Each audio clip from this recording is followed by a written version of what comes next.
Hey everyone, welcome to Auto Market. My name is Abs and today we have a lovely Jaguar XF that we're going to review.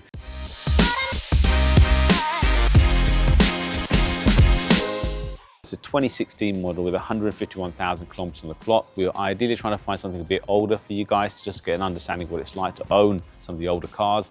We'll see what it's like day to day, see the good, the bad and the ugly.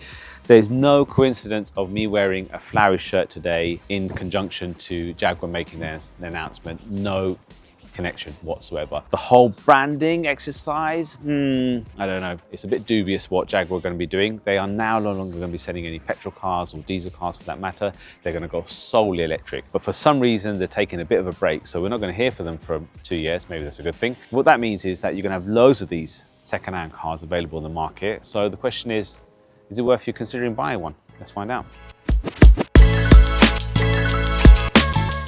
The exterior of the Jag is actually quite a good looking car. This 26 model is the facelift model they did. The previous one wasn't too bad, but they have really made some subtle changes to make it look really modern and actually make it look quite good. Considering it's a 2016, it still looks quite modern in fact. This car's got 151,000 kilometers on the clock, and we ideally wanted to find you a car that was actually being used, and just to kind of give you an idea what it's like to drive and own a car of this mileage and age, and whether you should consider buying one of these. This particular one does look like it's probably had some work done at the front. The alignment of the bonnet is not great, and when you're buying cars like this, these are the key things that you have to look at. Has it been in an accident? Has he had some work done? And not that should scare you, but it should make you be aware of what you're purchasing. That'll help you with your haggling price as well. So great looking car, and in this white it's actually quite nice.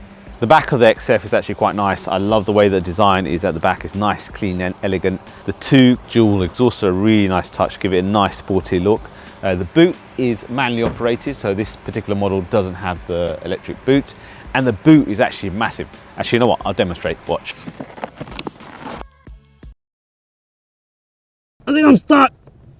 Right, so we're looking at the inside of the Jaguar XF interior now, bearing in mind the Jaguar XF is supposed to be in the same class as the BMW 5 Series, the E-Class and Audi A6, so it's within that segment, and the interior is not too bad. It's actually quite a nice environment to be in. To be honest, all the Jags generally are. Now bear in mind, this XF is the prestige model, which means it's actually the base model, believe it or not. But even though it's the base model, it's got leather seats, it's got all electrics everywhere, everything that you need, day-to-day, cruise control, etc. Buttons on the steering wheel.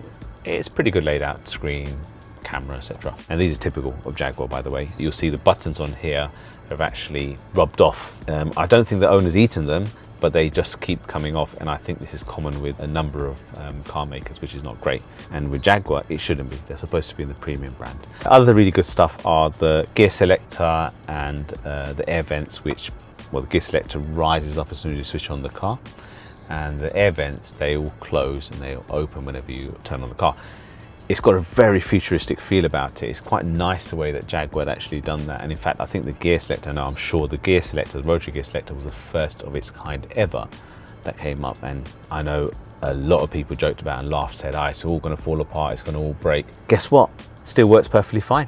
In the back of the Jag is actually surprisingly roomy on the XF. Now, the previous version of the Jag, or the previous XF that was out, there was actually not as much legroom, but as you can see in this XF, this 26 onwards, you got loads of legroom. Now bear in mind, I'm not that tall, I'm 5'7", so it gives you an idea roughly, but if someone who's sitting in the back who's 6 foot plus, they'd have adequate legroom and actually quite a decent amount of headroom.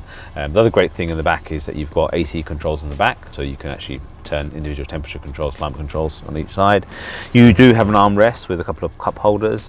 It's pretty basic, but the other good thing is that you can actually get 3 adults sitting over here. Yeah, I've got a transmission tunnel that's stuck in the middle between you, but the main thing is that it's all flat on the back. It's not bad. It's not bad to be sitting in the back here. So, what's it like to drive a Jag? But I think it's the third Jaguar that I've drove, and all 3 of them actually drive really nicely. This XF has got a bit of mileage on it, 151,000 kilometers, which is not too bad. It's a 2016 model, so it's about 8 years old. Bearing in mind, this is the Prestige model, supposed to be the base spec, if you like, for Jaguar. It drives actually quite nice. It's quite comfortable, it's quite quiet in the cabin. I don't know if you compare it to like a 5 Series and an E Series, if I'd pick it over a 5 Series and E6, I'd probably say an E-Class probably would probably pitch it, probably be better. I would say there's some things that I don't like. For example, one of my biggest gripes is the foot pedal and the gas pedal are really close together. Now my feet aren't that big, but they're so close together. Sometimes when I'm tapping the accelerator and I move my foot, I end up touching the brake, which I find quite surprising actually, why they're so close together. But generally driving it day to day, it's actually quite nice. It's got all the mod cons that you need. It's got cruise control, etc. So there isn't stuff in here that you kind of go, oh, you know what, don't enjoy. It's got everything you more or less need. So it's a good car. It's a unique looking car as well. You don't see many of these on the road actually. You see loads of German cars, you see well, Camrys, and you can see the Lexuses, but you don't see many Jaguar XFs at all. You might see some XJs, but you don't see many XFs. So it's quite unique in that regard. But it's a good car. It's a nice car. If you can get one that's well maintained, been well looked after, actually, it would be not a bad buy. So what's the auto market verdict on the Jaguar XF? So we give it a maybe rating. It's a great car actually, especially if you're buying second hand. If you're buying it new, depreciation is not your friend and they drop value a lot, but second hand you can get a lot of car for your money. In fact, I'd say for Honda money, you could be looking quite posh in a Jaguar. But fundamental to owning a Jaguar is ensuring that you have a good Jaguar garage on hand. You check everything on the car for faults. You make sure you do a full PPI on these. These cars, I think, are notorious for sensors failing, coolant leak, etc. If you're on top of it, you can get yourself a lot of car for the money. They drive fantastic. I really enjoy the way that they drive. They're really nice. They look pretty good as well. So just do your homework and do your research before you buy one of these. You do not want to buy a money pit because then you will be regretting buying one.